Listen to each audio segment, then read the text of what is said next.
Imagine one of Chicago's most powerful mafia bosses, a man whose name alone makes grown men tremble, sitting alone in the darkest corner of an upscale bar, sipping whiskey like he does every night, completely unaware that this evening would bring him the strangest request of his entire life.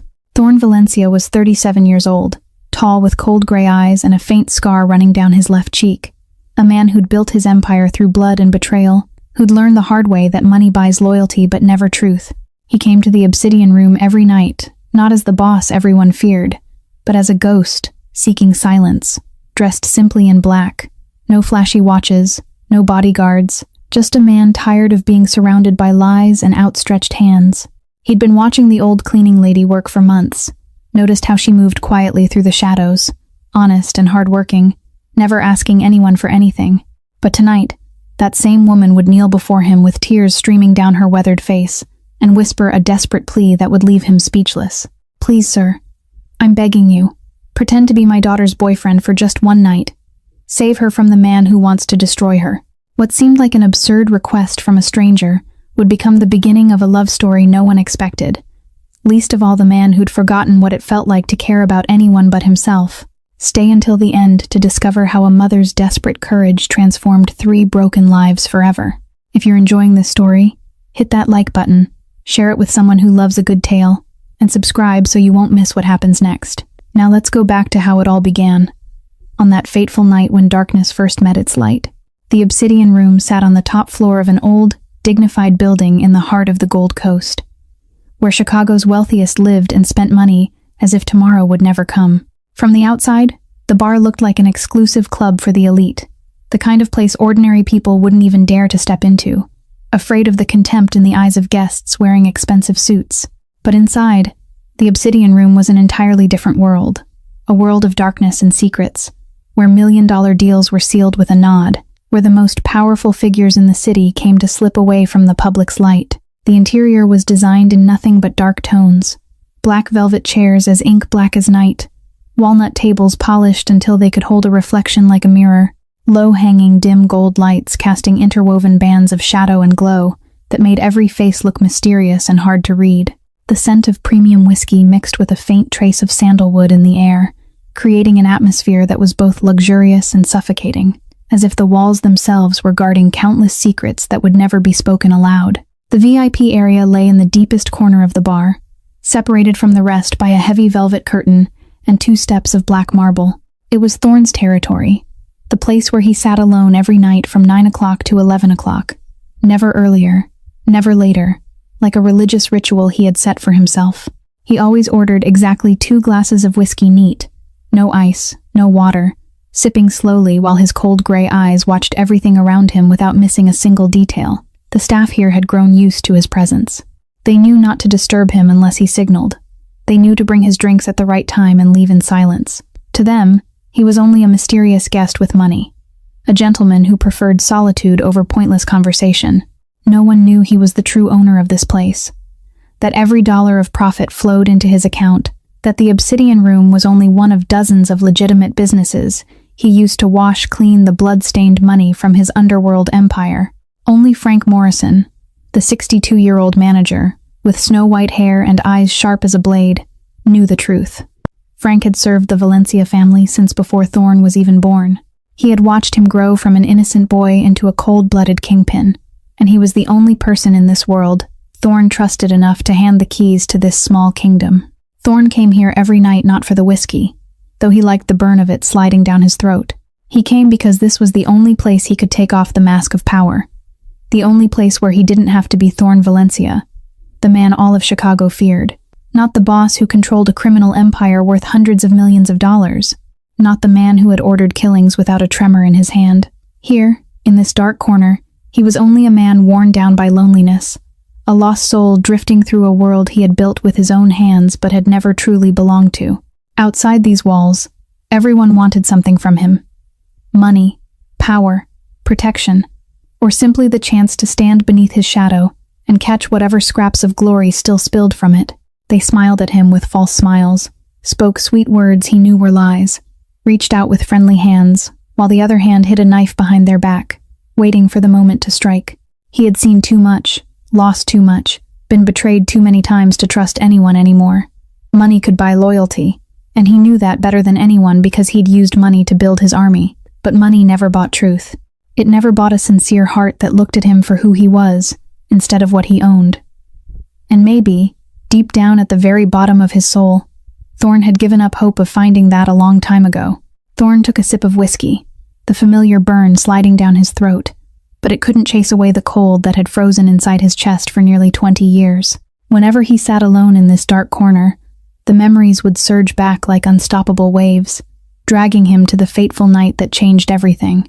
He was 18 when he watched his father get shot dead right in front of him, in the very office he'd once believed was the safest place in the world. Anthony Valencia, the man Thorn worshipped like a god, collapsed to the floor with 3 bullets tearing through his chest, blood spreading into a dark pool beneath the dim yellow light. The one who pulled the trigger was his father's business partner of 20 years, a man who had once sat at their table every Sunday dinner, who had carried Thorn in his arms when he was small, who had sworn loyalty until his final breath. But greed and power turned that oath to ash, turned a friend into a traitor, turned a carefree teenager into an orphaned child trembling beside his father's body, while the stench of gunpowder still hung thick in the air. Thorn still remembered his father's eyes in those last seconds. Not fear, not pain, but a silent message. Survive, be strong, take it all back. And he did exactly that. At 18, Thorn took over his father's empire with violence and blood, with sleepless nights spent plotting revenge, with the bullets he fired with his own hand into the head of the man who'd murdered his father. He learned how to kill before he learned how to love. He learned how to trust no one before he learned how to open his heart. He learned how to build a wall around himself out of steel and ice. The early years were chaos, territory wars, ambushes, negotiations conducted with guns, but Thorn survived and grew, turning the Valencia family from a weakening organization into the most powerful empire in Chicago. Then Catherine appeared, 5 years after his father's death, when Thorn was 23, and his name had already become one that the entire underworld feared. She was beautiful like a dream, hair as golden as wheat in sunlight, eyes as clear and blue as an autumn lake, and a smile that could melt even his frozen heart. For the first time in 5 years, Thorn felt truly alive instead of merely existing. For the first time, he imagined a future with someone else. For the first time, he lowered his wall and let someone step into the forbidden ground he guarded with his life.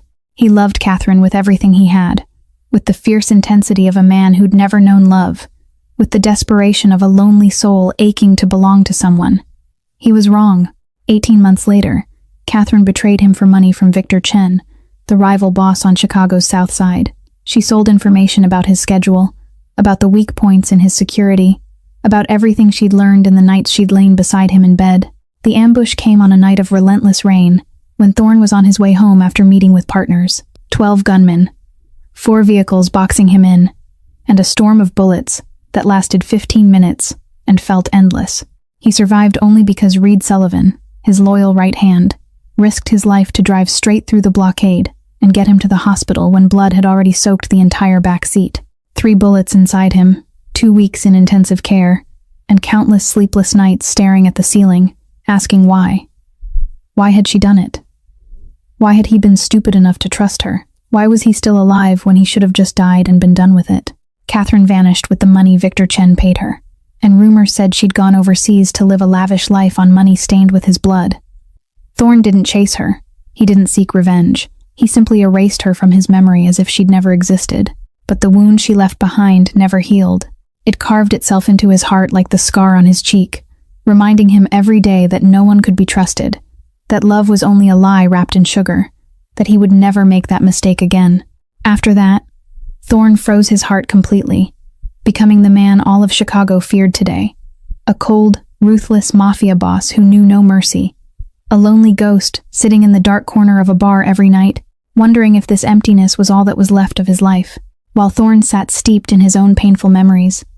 Not far away, a woman was quietly mopping the bar's floor with hands hardened by years of labor. Maggie Hartwell was 58, her hair more than half turned silver and twisted into a neat bun at the nape of her neck, her weathered face carved with the wrinkles of time and a worry that never truly loosened its grip. She'd worked at the Obsidian Room for 12 years, every night from 6 in the evening until midnight, wiping spilled liquor from marble tiles, polishing expensive crystal glasses whose price for a single one was probably equal to an entire month of her pay, cleaning up what remained after wealthy patrons left in gleaming cars.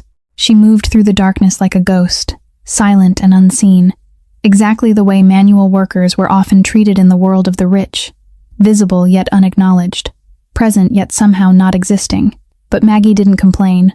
She was far too used to living in the shadows, far too used to swallowing her pain and taking another step forward for the people she loved.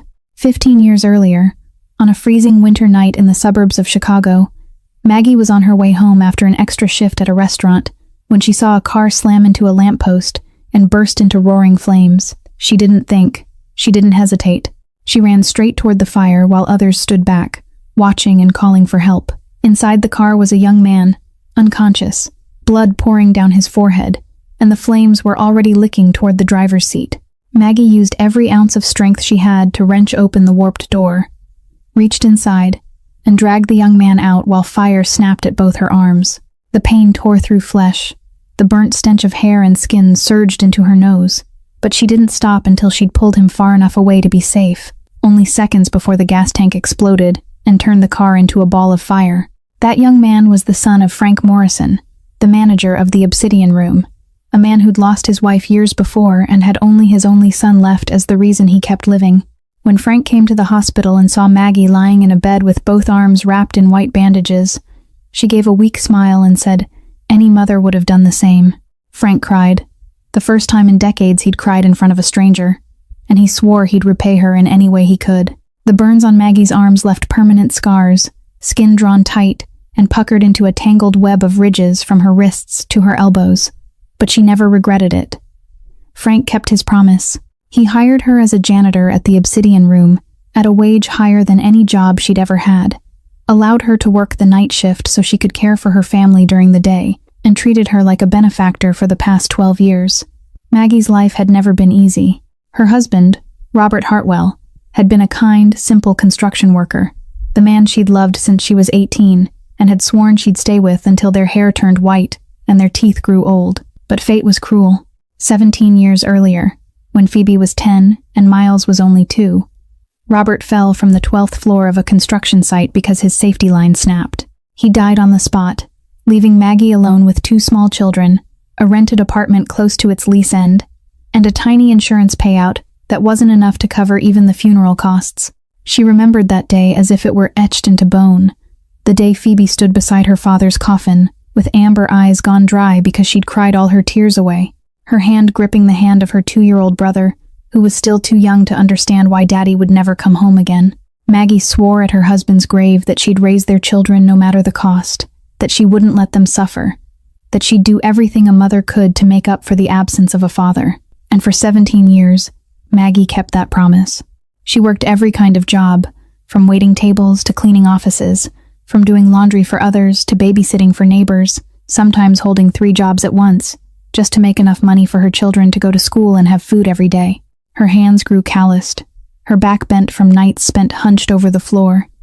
But she never complained, never let her children see her cry, never let them know there were nights she went hungry so she could save the last bit of food for them. She was a mother in the shadows, quietly sacrificing without needing to be seen, quietly enduring without needing to be acknowledged, needing only one thing, that her children could live a better life, and she'd be content. But tonight, as Maggie pushed her mop cart past the VIP area and glanced at the man sitting alone in the dark corner, she knew she was about to do something she'd never dared to do in her entire life. Ask a stranger for help, because her daughter was falling into a desperation Maggie couldn't save her from on her own. Phoebe Hartwell was the reason Maggie was still standing after so many years of wrestling with life, her greatest pride and also the worry that never eased in a mother's heart. 27 years old, with long chestnut brown hair falling down her back, and amber eyes inherited from her late father that always held a stubborn light no hardship could ever put out. She was beautiful, not the dazzling, polished beauty of rich girls, but the raw beauty of a wildflower blooming in barren ground, resilient and radiant in her own way.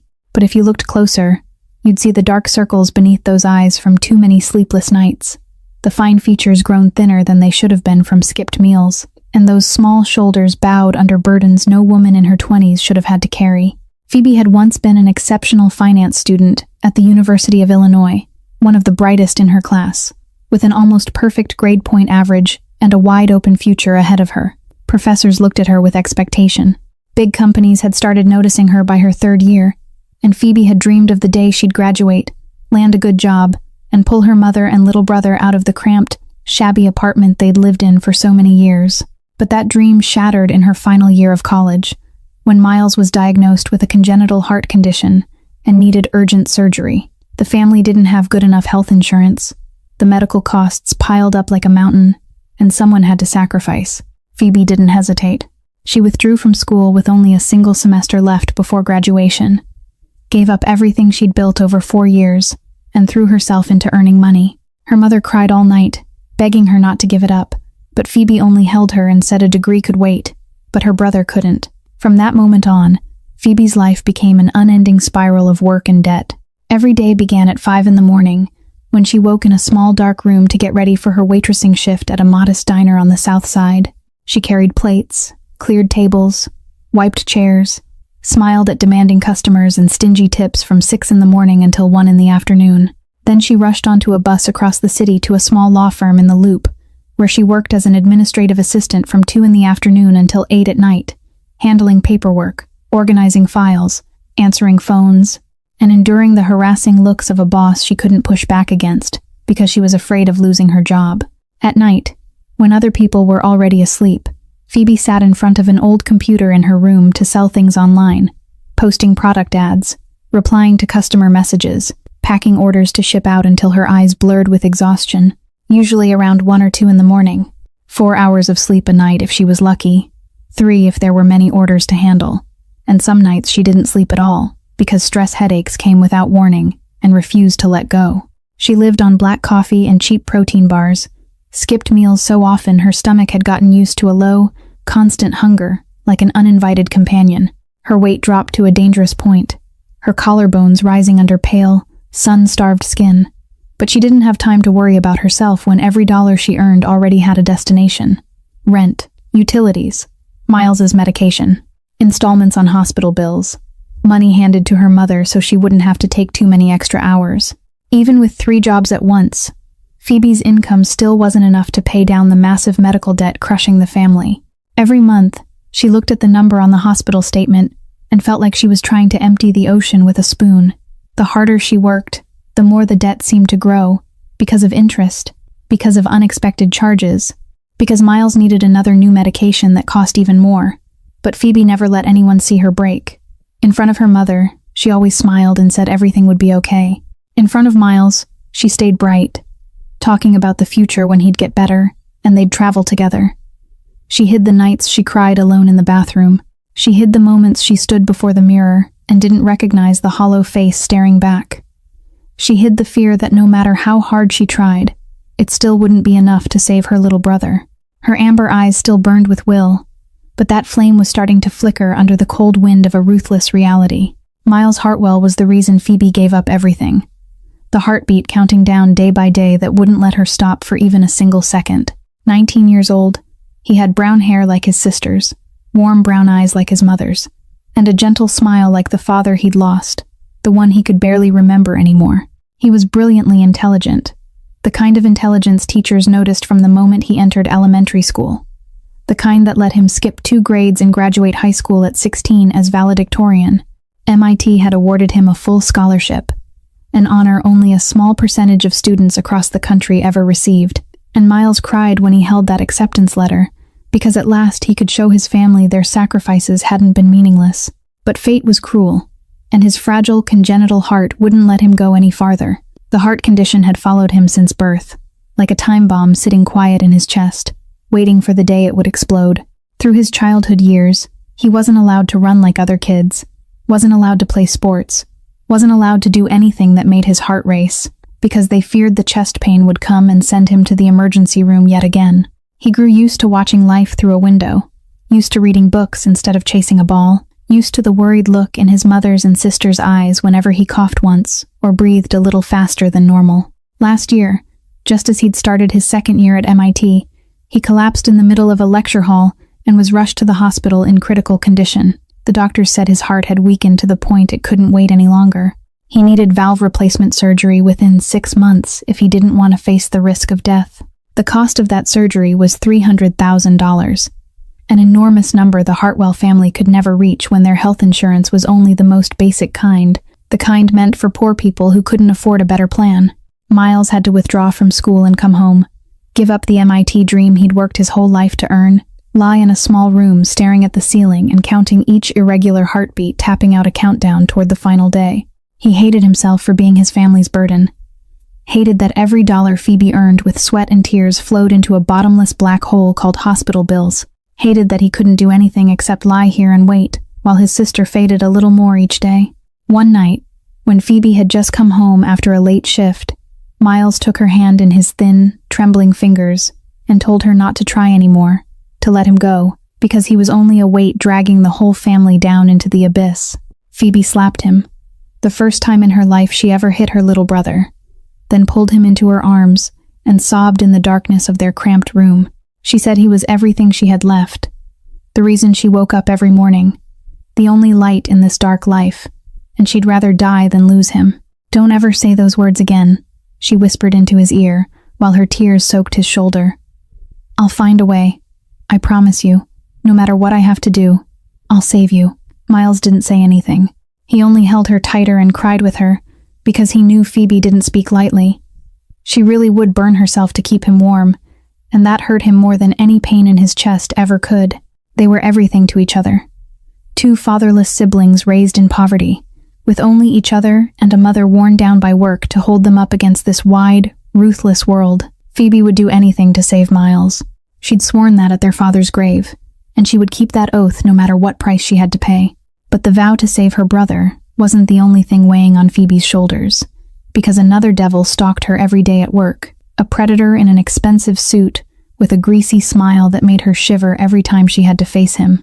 Preston Whitmore III, 45 years old, was a senior attorney and Phoebe's direct boss at the law firm, where she worked the afternoon shift as an administrative assistant. He was the kind of man born with a silver spoon in his mouth, raised in a mansion in a wealthy suburb, educated at prestigious private schools, then graduating from a top-tier law school, without ever truly having to struggle, because his family's money had already opened every door.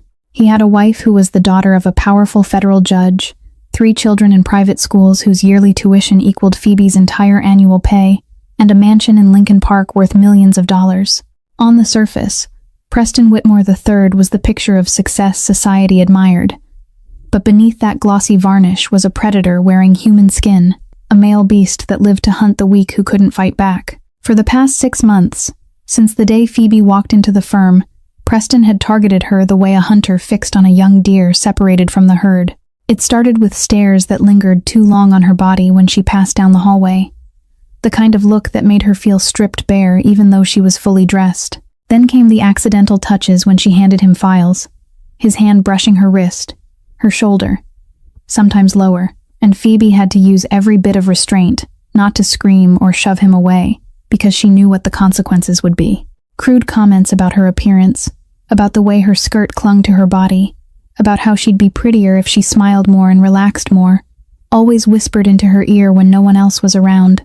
Phoebe wanted to report him, wanted to scream in his face that he was disgusting, wanted to smash that straight nose he'd had surgically perfected, but she couldn't. Preston's wife was a federal judge's daughter. His family had connections to half of Chicago's upper class, and there had already been 3 women before Phoebe who tried to report his harassment only to end up fired for fabricated reasons. Their reputations smeared, and their cases quietly settled with hush money and non-disclosure agreements. Preston Whitmore III was the kind of monster the law protected, and he knew it, enjoyed it, used it to hunt without ever fearing punishment. Last week, he called Phoebe into his private office, closed the door with that smile she'd learned to dread, and delivered an ultimatum that froze her in place. The firm's annual gala would be held this weekend, he said in a tone as if he were granting her a favor, and he wanted Phoebe to go with him as his girlfriend. It wasn't an offer, it was a demand. If she refused, he would make sure she was fired for poor performance, and with a bad reference from him, she would never find another office job anywhere in Chicago again. Phoebe stood in his office with her legs trembling and bitterness clogging her throat, wanting to refuse outright. But thinking of Miles waiting for surgery money, thinking of her mother bent under work, thinking of the bills stacked on the table that she didn't know how she'd ever pay. She said nothing. She only asked for more time to think, and Preston smiled in triumph like a man who knew his prey had nowhere left to run. That night, Phoebe came home with a face gone pale and eyes turned empty. She didn't eat dinner. She didn't speak to her mother even when Maggie asked with worried questions. She walked straight into the cramped bathroom, locked the door, turned the water on as loud as she could so no one would hear, then sank down onto the cold tile floor and sobbed like a child. She cried from desperation, from rage, from disgust at herself when she imagined having to go with Preston for even a single night, because she knew if she refused her brother might die, but if she agreed her soul would die with him. Maggie stood outside the bathroom door listening to her daughter cry, her heart feeling like someone was crushing it in a fist. And it was that very night that the crazy thought of the mysterious man in the bar began to take shape inside her mind. That night at the Obsidian Room, the clock had already struck 10, and the bar was thinning out the way it always did on weeknights. The last guests drifted out with laughter that faded as they went, leaving the wide space steeped in dim golden light and the soft jazz drifting from speakers hidden inside the walls. Thorne still sat in his usual place in the VIP section, his second glass of whiskey already half gone, his cold gray eyes fixed on an empty distance as if he were speaking to the ghosts of his past. Not far away, Maggie pushed her mop cart back and forth in front of the VIP area for the 5th time, her heart hammering inside her aging chest, her hands gripping the broom handle so tightly her knuckles went white. She'd been turning this over in her mind for 2 days, since the night she heard Phoebe crying in the bathroom, weighing every possible option and finding no other way out. She didn't have money to hire someone to pretend. She didn't have relatives or friends she trusted enough to ask. And time was running out, because the gala was only 2 days away. The mysterious man sitting in that dark corner was her only hope, even if that hope was as thin as a thread in a storm. Over months of watching, Maggie had seen him treat the staff with a respect few wealthy patrons ever showed. She'd seen him leave generous tips without making a show of it. She'd seen him help her to her feet when she'd accidentally slipped near his table, without a flicker of annoyance or contempt. She didn't know who he was. She didn't know what he did. She only knew there was something in those cold eyes that reminded her of her husband's gaze, hard on the outside but warm underneath, the look of a good man trying to hide his heart from the world. Maggie drew a long breath, let go of the broom handle, and walked toward the VIP area on trembling legs. Every step was a battle with fear, with the shame of having to lower herself to beg a stranger, with the terror that he would refuse and everything would dissolve into nothing. But she thought of Phoebe withering a little more each day. She thought of Miles counting down each heartbeat. And she knew she was willing to do anything, even fall to her knees before a stranger if that was what it took. When she stopped at Thorne's table, he looked up, a flicker of surprise passing through his gray eyes, because this was the first time in 12 years anyone had dared approach his table without his signal. Maggie didn't speak at first. She took one more step, bent low, and took his hand in her calloused hands marked by old burn scars. "Sir," she began, her voice trembling but steady with determination. "I know this isn't proper and you have every right to send me away, but please, just listen to me for a few minutes." Thorne didn't pull his hand back, and he didn't say a word. He only watched her with an expression she couldn't read, and that silence gave Maggie the courage to go on. She told him about Phoebe, about her 27-year-old daughter who'd given up her future to carry the family, about 3 jobs every day that were burning her down like a candle lit at both ends. She told him about Miles, about a heart ticking down, about a surgery that cost $300,000 and nowhere to find the money. And she told him about Preston Whitmore, about a devil wearing human skin who was forcing her daughter into a corner, about the ultimatum to attend the gala as his girlfriend or lose her job, about how Phoebe would lose the only income that might save her brother if no one went with her that night. Tears rolled down Maggie's wrinkled face as she spoke. "I've got nothing to repay you with. I'm just a poor old janitor, but I've watched you for months, and I know you're a kind man. I've seen how you treat people like me, people others pretend are invisible, and I know you're not cruel, even if you try to look that way. Please, I'm begging you, help my daughter for one night. Pretend to be her boyfriend and take her to that party so that man can't touch her. Just one night, and then you can forget us as if you never met us. But that one night could save my daughter's life." She lifted her face and looked at Thorne with eyes red from tears. Desperation and hope braided together, waiting for his answer the way a condemned soul waited for a sentence. Thorne sat in silence for so long that Maggie started to think he would call security to drag her away for daring to bother an important guest.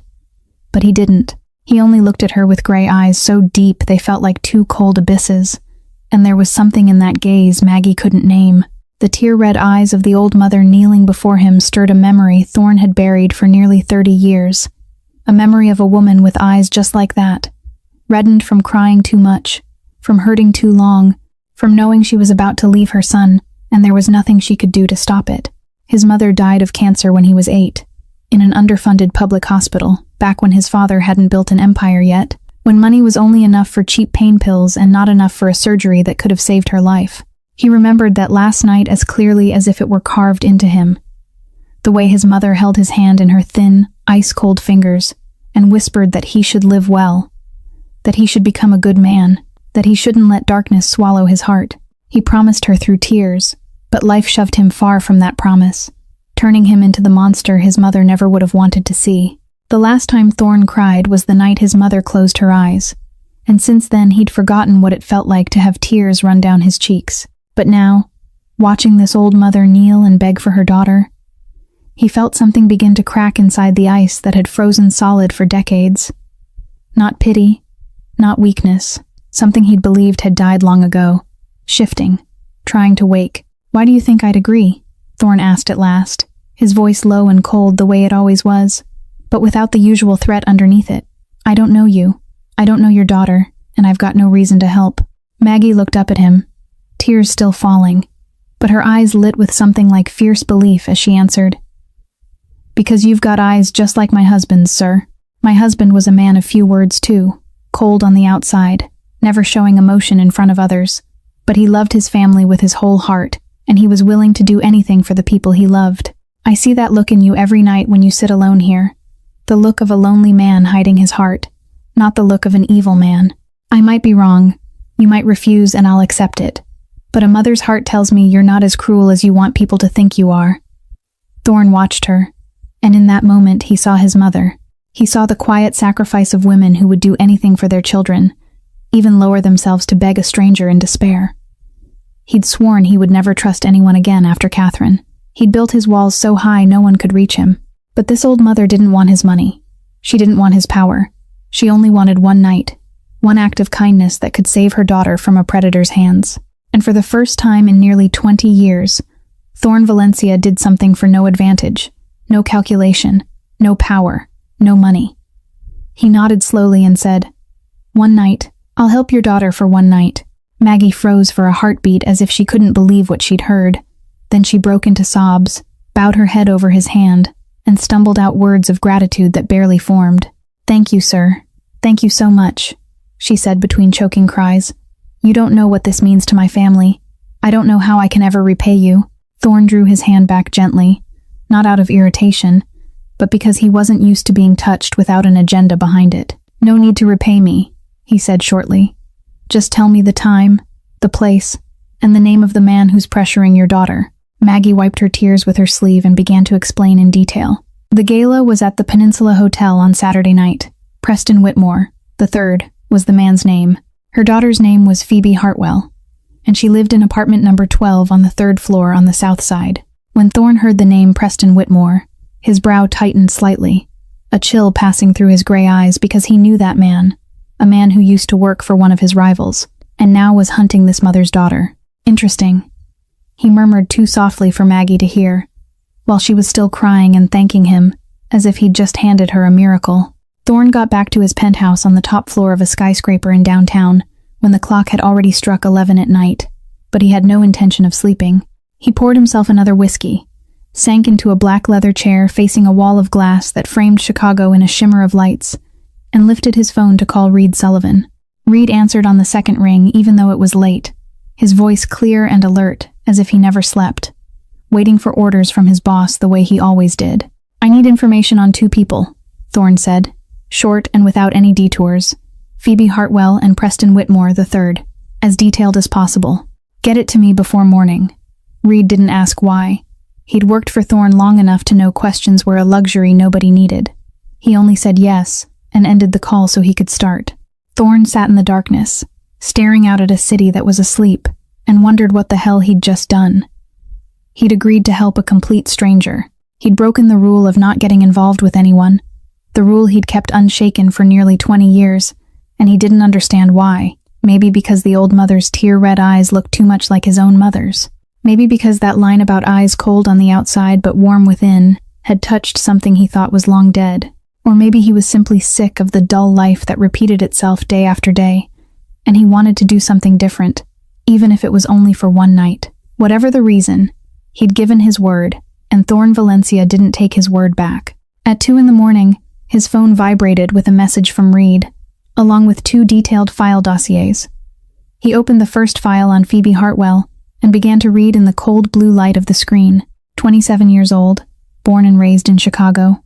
Father died when she was 10, public schools, graduated high school as salutatorian, accepted to the University of Illinois in finance with a partial scholarship, an almost perfect grade point average for 4 years, once recommended by professors for internship programs at major financial firms, a bright future ahead until she withdrew during her final year for family reasons.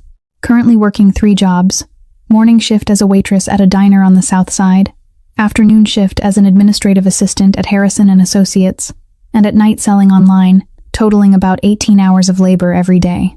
No boyfriend, no social life, no sign she had time for anything beyond work and family. A clean record without a blemish, no bad debt beyond the medical debt for her brother, no involvement in any illegal activity, no connection to any organization Thorne needed to be wary of. He scrolled down and stopped at the attached photo, a still taken from the diner's security camera. The image not sharp, but clear enough for him to see her face. Thorne had seen many beautiful women in his life, supermodels, powerful businesswomen, wealthy heiresses, but there was something about the girl in this photo that wouldn't let him look away. It wasn't glamorous, polished beauty. It was those amber eyes staring straight into the lens, as if challenging the entire world. The gaze of someone who refused to bend even while life tried to grind her down. He kept looking at the photo longer than he needed to, then opened the second file on Preston Whitmore III, and what he read made his gray eyes turn a few degrees colder.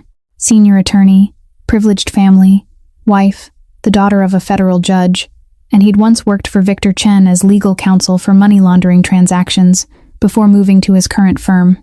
3 sexual harassment lawsuits in the past 5 years, all quietly settled with hush money and non-disclosure agreements.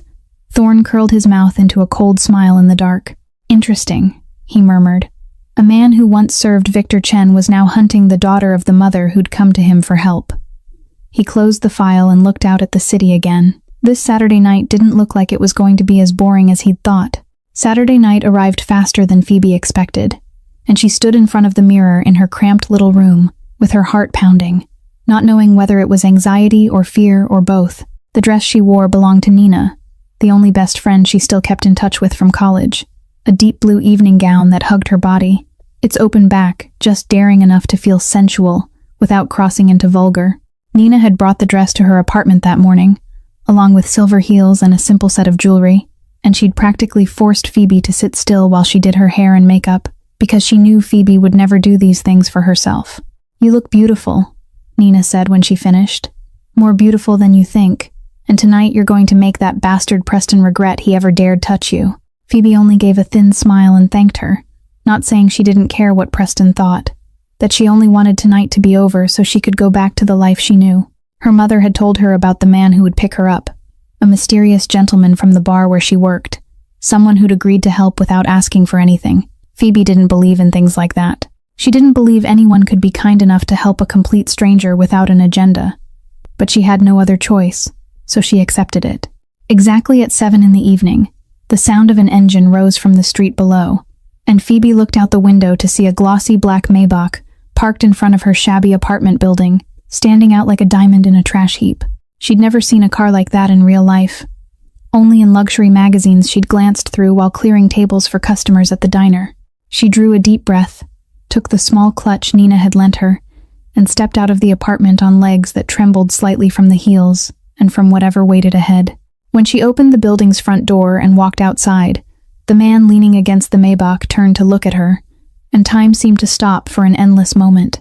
Thorne Valencia stood there in a perfectly tailored black suit that fit his tall, powerful frame, a crisp white shirt with no tie, the collar left open just enough, black hair cut short and neat, and cold gray eyes fixed on her as if he were reading every secret she tried to hide. A faint scar ran from his temple down across his left cheekbone, and instead of making him less attractive, it made him look dangerously magnetic, like a black panther crouched before it sprang. Phoebe froze on the steps, forgetting how to breathe, forgetting everything except the man walking toward her with steady steps and eyes that never left her face. Thorn wasn't doing much better, even though he kept it buried beneath his familiar mask of ice. The security camera photo didn't do her justice, he thought as he watched her standing there in the yellow lobby light spilling out behind her, the deep blue dress highlighting her pale skin, her chestnut brown hair pinned up to reveal the elegant line of her neck. She was thinner than he'd imagined, her collarbones sharp beneath her skin like a reminder of meals she'd skipped. But her amber eyes were exactly like the photo, burning with a fierce resilience he'd never seen in anyone else. "Miss Hartwell." He spoke first because she was still standing there like a statue. "I'm Thorn, the man your mother asked for help." Phoebe blinked as if waking from a dream, gave a small nod, and stepped down the last few steps on legs she forced not to shake. "Thank you for coming," she said, her voice calmer than she felt. "My mother told me about you." Thorn didn't answer. He only opened the car door for her and waited until she slid inside before he walked around to the other side. Inside the Maybach, the scent of high-end leather and the faint trace of his cologne wrapped around Phoebe, making her feel as if she'd stepped into a world completely different from the shabby one she lived in every day. They sat beside each other in taut silence as the car began to move, neither of them knowing what to say. Finally, Thorn spoke, his voice low and even, as if he were talking about the weather. "We need to agree on a few things before we get there. I'll play your longtime boyfriend. We met through work when I came to look into legal services for my company. I'm a businessman. I own Valencia Industries, and we operate in investment and real estate. You can call me Thorn, and I'll call you Phoebe, if you're comfortable with that." Phoebe nodded, trying to lock every detail into her mind even as her thoughts spun from how close he was. "Valencia Industries," she repeated. "Longtime boyfriend. Met through work. I've got it." Thorn glanced at her once, then looked back out the window. "One more thing," he said, his tone softer but carrying something heavy underneath it. "If anyone makes you uncomfortable tonight, anyone at all, you tell me." Phoebe turned to look at him, startled by that, and met cold gray eyes that held something she couldn't name. She didn't know who this man really was. She didn't know why he'd agreed to help, but in that moment she felt safe for the first time in many months. The peninsula Chicago was glowing tonight like a palace out of a fairy tale, with thousands of crystal lights hanging above the high ceiling, gleaming white marble floors reflecting warm golden light, and towering vases of fresh flowers nearly 2 meters tall placed everywhere, spilling rich fragrance into the air. The annual gala for Harrison and Associates gathered hundreds of guests in expensive suits and dazzling evening gowns, attorneys, judges, business people, and even familiar faces from politics, all chatting brightly over champagne and delicate plates of food. Phoebe had seen this kind of luxury from a distance when she cleaned offices after big meetings, but she'd never been allowed to step into it as a guest, and the sheer opulence nearly made her stop at the entrance. Thorn felt her hesitation. His hand settled lightly on the bare stretch of her back through the cut of her dress, the warmth of his palm spreading across her skin, making her flinch, but also steadying her. "Don't worry," he murmured close to her ear, low enough that only she could hear. "You're here with me, and no one will dare touch you." Phoebe didn't understand why those simple words made her believe him so completely, but she lifted her chin and walked in beside him with a steadier kind of confidence. Every gaze in the ballroom swung toward them the moment they appeared, some drawn by the deep blue dress that highlighted Phoebe's raw, natural beauty, some drawn by the tall, cold man at her side who looked like he'd stepped out of a Mafia film, and most of all because no one recognized who they were. Whispers rippled through the room. "Who are they? Who is she? That man looks familiar. He must be important to walk in with that kind of calm." Phoebe felt exposed under hundreds of prying eyes, wanting to shrink back, but Thorn's hand on her back was a quiet reminder that she wasn't alone. They hadn't taken more than a few steps when Preston Whitmore III pushed through the crowd toward them, his face holding a polite social smile, but his eyes burning with anger as he saw Phoebe arrive with another man, instead of alone the way he'd expected. "Phoebe," he called her name in a sugary voice that still carried irritation underneath. "You're here. I've been waiting for you all night." "And who is this?" Phoebe opened her mouth to answer, but Thorn moved first. He stepped half a pace forward, positioning himself slightly in front of her like an invisible shield, and met Preston's eyes with a stare as cold as ice. "Thorn Valencia," he said in a low, even voice without emotion. "Phoebe's boyfriend. Very pleased to meet you." The impact of the name Valencia hit Preston like an invisible punch to the face. His color drained in a split second, the polite smile freezing on his lips, and Phoebe could have sworn she saw him tremble before he forced himself back into composure. "Va Valencia," he stammered, as in Valencia Industries. Thorn curled his mouth into a smile, a cold smile that didn't reach his steel-gray eyes. "Exactly," he answered simply. "I see you've heard of my company. I hope what you've heard has been good." Preston swallowed hard, and it was obvious what he knew about Valencia Industries, and the family behind it wasn't anything good, especially for a man who'd once worked for Victor Chen and understood exactly how Chicago's underworld really ran. In that world, the name Valencia meant absolute power and death for anyone who dared resist, and Preston Whitmore III might have been a vile predator, but he wasn't stupid enough to lay a hand on someone belonging to Thorn Valencia. Of course, he said, trying to sound normal, but his voice was clearly shaking. "I'm just Phoebe's colleague at the firm. I didn't know she had a boyfriend. I'm sorry for bothering you both." Thorn didn't bother answering. He only placed his hand at Phoebe's waist and guided her past Preston, as if the man were nothing more than a piece of furniture in the way, leaving the predator frozen in the middle of the ballroom, his face gone a sick green, and his legs looking as if they might buckle. The evening went better than Phoebe had imagined, and for the first time in many months she felt like she could breathe. Thorn played the boyfriend so perfectly she almost forgot it was all an act. He pulled out her chair for her, brought her food when she mentioned which dish she liked, rested his hand over hers while speaking with other guests as if it were the most natural thing in the world. They talked more than she'd expected, about small things like favorite foods and music they liked to listen to, and Phoebe surprised herself by feeling genuinely comfortable beside this cold man. He listened when she spoke, truly listened instead of pretending the way other men she'd met had done, his gray eyes fixed on her with an attention that left her both flustered and strangely warmed inside. But everything collapsed close to midnight when Preston Whitmore III appeared again, this time with a face flushed red from alcohol and eyes blazing with the anger of a man whose prey had been taken away. He'd been drinking all night to swallow the humiliation of seeing Phoebe happy beside another man, and the liquor gave him just enough stupid courage to do something he would regret for the rest of his life. He strode straight to Phoebe and Thorn's table, shoved aside a guest who stood in his way until the man stumbled, and shouted loud enough for the entire ballroom to hear. "So this is our little gold digger," he spat, each word soaked in contempt and drunkenness. "I was wondering where you got this expensive dress. Turns out you found yourself a rich man to cling to." The ballroom went silent as if someone had pressed a mute button, hundreds of eyes snapping toward their table with shock and hungry curiosity. Phoebe felt blood rush into her face, her ears ringing, her heart hammering as humiliation hit her too suddenly to defend against it. "Look at her," Preston went on, his voice growing louder and meaner. "A broke little administrative assistant suddenly shows up in an expensive gown next to a billionaire who's supposed to believe she isn't a gold digger. I bet she used her body to get every bit of this." Phoebe surged to her feet, her amber eyes burning and wet with rage and shame, her throat tightening until no words would come.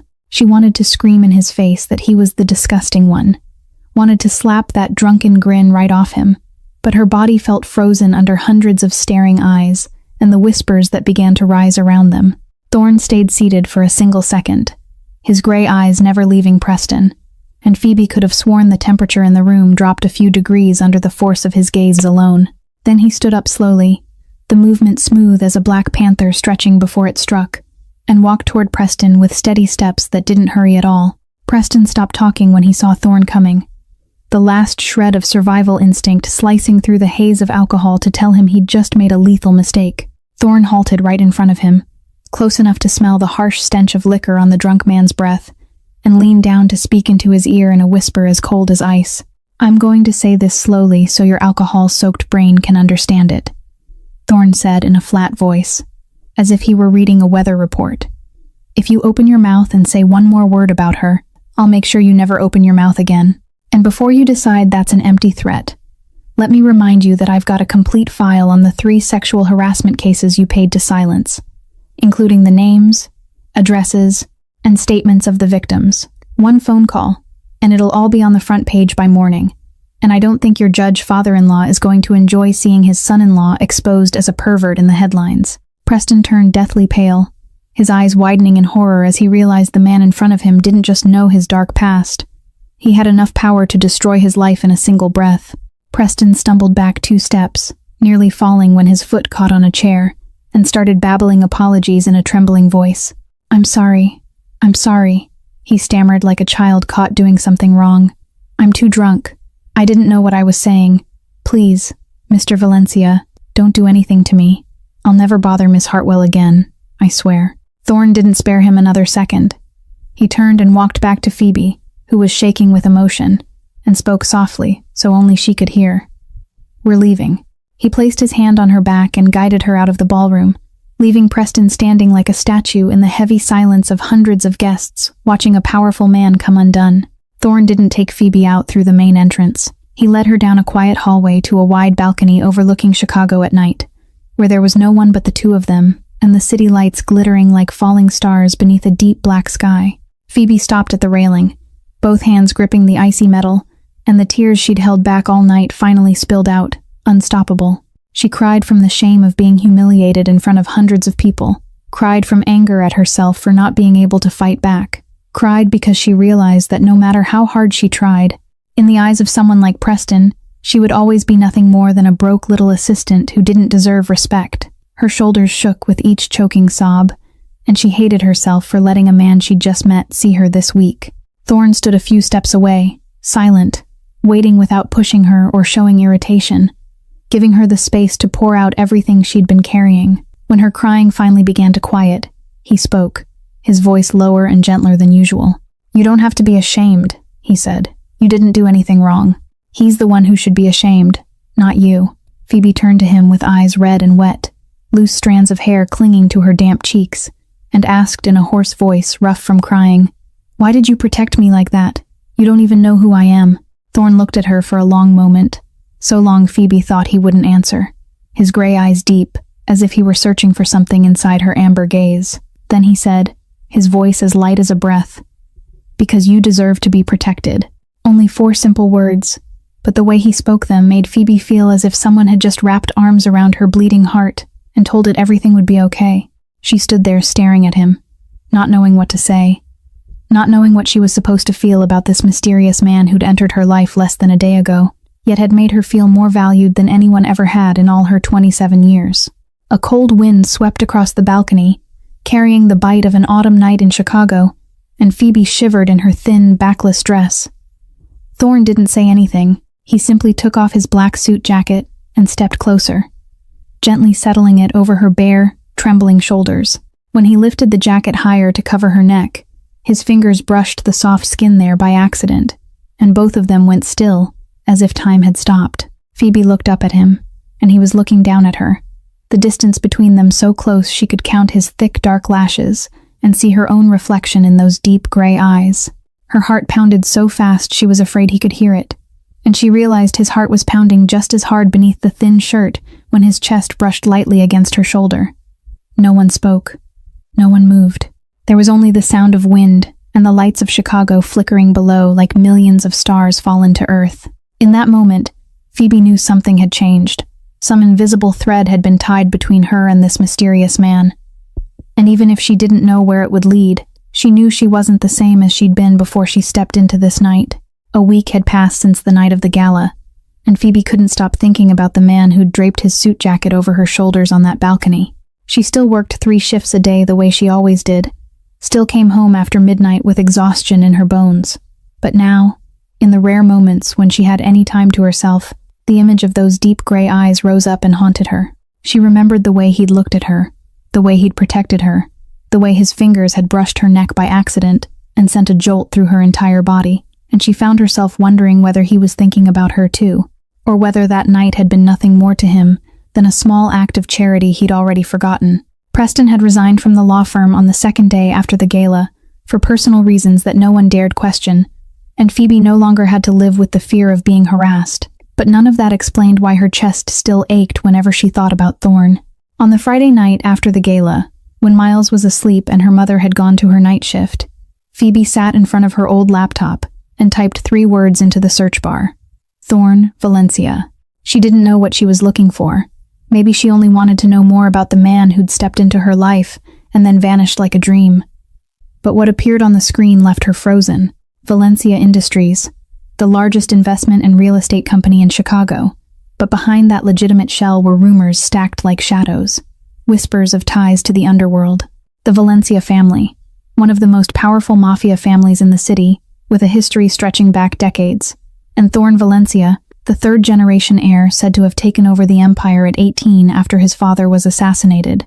The articles didn't have hard proof because no one dared step forward to testify, but the rumors of rivals vanishing without a trace, of businesses suddenly collapsing after refusing to cooperate, of the Valencia family's influence spreading from politics into the business world, were enough to make Phoebe shiver. She snapped the laptop shut with trembling hands, her heart racing with fear and something else she didn't dare name. The man who'd held her in the cold wind that night was a mafia boss, a man all of Chicago feared, and she'd let her heart start to respond to him like a moth to flame. She should forget him. She should be grateful for his help, and then go on with her life as if they'd never met. But something inside her refused to let his shadow go. The next morning, Phoebe had barely woken after 4 hours of sleep when her phone rang with Nina's name on the screen. She answered with a voice still thick with sleep. But what Nina said made her shoot upright, as if she'd been stung. "Phoebe!" Nina yelled into the phone in disbelief. "Someone just paid the entire cost of Miles's surgery. I checked the hospital system, and the $300,000 bill is marked paid in full by an anonymous transfer last night." Phoebe stood frozen in the middle of the room, her phone nearly slipping from her hand, and she knew instantly who had done it. Only one person knew about Miles's condition. Only one person had enough money to cover $300,000 without thinking. Only one person had promised her mother he'd help for one night, and had clearly done far more than that. Phoebe felt her chest tighten until she could hardly breathe, not knowing whether to thank him or to be furious, because she didn't want to owe anyone anything, especially not a mafia boss she'd only just learned the truth about. She needed to see him. She needed to look into his eyes and ask why. She needed to understand why a man like him would do this for her family. That night, instead of going home after her shift, Phoebe took a bus to the Gold Coast and stood in front of the Obsidian Room with her heart pounding, determined to face the man who'd turned her life upside down in a single night. Phoebe stepped into the Obsidian Room with her heart pounding hard in her chest. She told the receptionist she was there to see her mother, Maggie Hartwell, and she was allowed inside. The bar was busier than she'd expected, filled with elegant patrons sipping liquor and talking beneath dim golden light. But her eyes searched for only one man, and she knew exactly where he was the moment she spotted the shadowed VIP corner in the deepest part of the room. Thorn sat there the way he did every night, alone with his familiar glass of whiskey, and when his gray eyes met her amber eyes from across the distance, she saw him frown in brief surprise, then straighten in his seat. Phoebe didn't wait. She walked straight toward him with decisive steps, despite the tremble in her legs, and stopped right in front of his table with a steady gaze. "It was you, wasn't it?" she asked bluntly. "The money for my brother's surgery, $300,000, you paid it." Thorn looked at her for a long moment, then gave a small nod. No denial, no explanation, only a simple admission as if it were the most obvious thing in the world. Phoebe felt her eyes sting, the emotions she'd been holding for days rising like a flood about to break, and she said in a voice that shook but wouldn't bend, "I didn't ask you for that. My mother only asked you to help for one night, not to pay to save my brother. I don't want to owe you, or anyone." Thorn rose from his chair. He was a full head taller than she was, and the closeness forced her to tilt her face up, but she didn't step back, even though her heart beat like a war drum. "That's not a debt," he said, his voice low and gentle enough that she had to strain to catch it through the distant jazz. "It's something I wanted to do. No one forced me. No one asked. I did it because I wanted to." "Why?" Phoebe asked, her eyes wet and locked on his gray eyes that didn't feel as cold as they used to. "Why do you care about my family like this? Who are you to do these things?" She went silent for a second, then spoke again, softer but no less steady. "I know who you are now. I looked you up. I know you're Mafia. I know you're the boss of the Valencia family, the man this whole city fears." Thorn didn't react. His face stayed calm, as if she'd just mentioned the weather instead of the darkest secret of his life, and he only asked in an even voice, "And you're afraid of me?" Phoebe wanted to say yes. She wanted to turn around and run and never look back, to protect herself from this dangerous man before it was too late. But what came out of her mouth was the bare truth she couldn't deny. "I should be afraid," she said, her voice breaking. "I know I should turn around and run and forget you like I never met you. But I can't. I can't stop thinking about you. About that night on the balcony. About the way you looked at me like I was something precious. Not some broke little assistant anyone could humiliate. And I hate myself for it." Thorn stepped closer, close enough that she could smell his warm cologne and the faint whiskey in his breath, and he lifted a hand to touch her cheek as if he feared she would shatter if he used any force at all. "Do you know why I did all of it?" he asked, his voice rough as if he were saying something he didn't quite believe he'd ever say. "Because you're the first light I've seen after so many years living in darkness. Because your eyes look at me like a human being instead of a monster. Because since that night I haven't been able to stop thinking about you either, no matter how hard I've tried." Phoebe's tears slid down her cheeks, over his fingers against her skin, and she didn't know whether she was crying from fear or happiness or both. "You shouldn't love anyone," she whispered, "and I shouldn't love someone like you." Thorn lowered his head until his forehead touched hers, their breath mingling, and he said in a voice low as a sigh, "I know, but I stopped doing what I should a long time ago." Then he kissed her, gentle and slow, as if he were afraid she'd disappear if he rushed. A kiss tender yet desperate. The kiss of two lonely souls who had just found each other in a dark, ruthless world.